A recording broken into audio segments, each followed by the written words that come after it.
ಶ್ರೀರಾಮ ತನ್ನ ಅವತಾರ ಮುಗಿಸಿ ಭೂಮಿಯನ್ನ ಬಿಟ್ಟು ಹೋಗುವ ಸಮಯ ಬಂದಿತ್ತು. ಆದರೆ ರಾಮನ ಅಪ್ಪಟ ಭಕ್ತ ಹನುಮಂತ ಯಮಧರ್ಮನನ್ನ ಅಯೋಧ್ಯೆಯ ಬಾಗಿಲ ಒಳಗೆ ಬಿಡದೆ ಕಾವಲು ಕಾಯ್ತಿದ್ದ.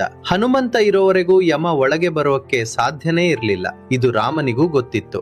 ಸಾವು ಪ್ರಕೃತಿಯ ನಿಯಮ, ಅದನ್ನ ಯಾರು ತಡೆಯೋಕೆ ಆಗಲ್ಲ. ಅದಕ್ಕೆ ರಾಮ ಒಂದು ಉಪಾಯ ಮಾಡಿದ್ರು. ಹನುಮಂತನಿಗೆ ಹೇಳಿದ್ರು, ಆಂಜನೇಯ, ನನ್ನ ಉಂಗುರ ಪಾತಾಳಕ್ಕೆ ಬಿತ್ತು, ದಯವಿಟ್ಟು ಹೋಗಿ ತಗೊಂಡು ಬಾ ಅಂತ. ರಾಮನ ಆಜ್ಞೆಯಂತೆ ಹನುಮಂತ ಆ ಬಿರುಕಿನ ಮೂಲಕ ಪಾತಾಳ ಲೋಕಕ್ಕೆ ಹೋದ. ಅಲ್ಲಿ ಸರ್ಪರಾಜ ವಾಸುಕಿಯನ್ನ ಭೇಟಿಯಾಗಿ ರಾಮನ ಉಂಗುರ ಎಲ್ಲಿದೆ ಅಂತ ಕೇಳಿದ. ವಾಸುಕಿ ಅಲ್ಲಿದ್ದ ಒಂದು ದೊಡ್ಡ ಉಂಗುರಗಳ ಬೆಟ್ಟವನ್ನ ತೋರಿಸಿದ. ಹನುಮಂತ ಆಶ್ಚರ್ಯದಿಂದ ನೋಡಿದ್ರೆ ಅಲ್ಲಿ ಲಕ್ಷಾಂತರ ಉಂಗುರಗಳಿದ್ವು. ಎಲ್ಲವೂ ಸೇಮ್ ಟು ಸೇಮ್ ರಾಮನ ಉಂಗುರಗಳೇ. ಹನುಮಂತನಿಗೆ ಗೊಂದಲವಾಯಿತು. ನನ್ನ ರಾಮನ ಉಂಗುರ ಯಾವುದು ಅಂತ ಕೇಳಿದ. ಆಗ ವಾಸುಕಿ ಹೇಳ್ತಾನೆ, ಹನುಮಂತ, ಕಾಲ ಅನ್ನೋದು ಒಂದು ಚಕ್ರ.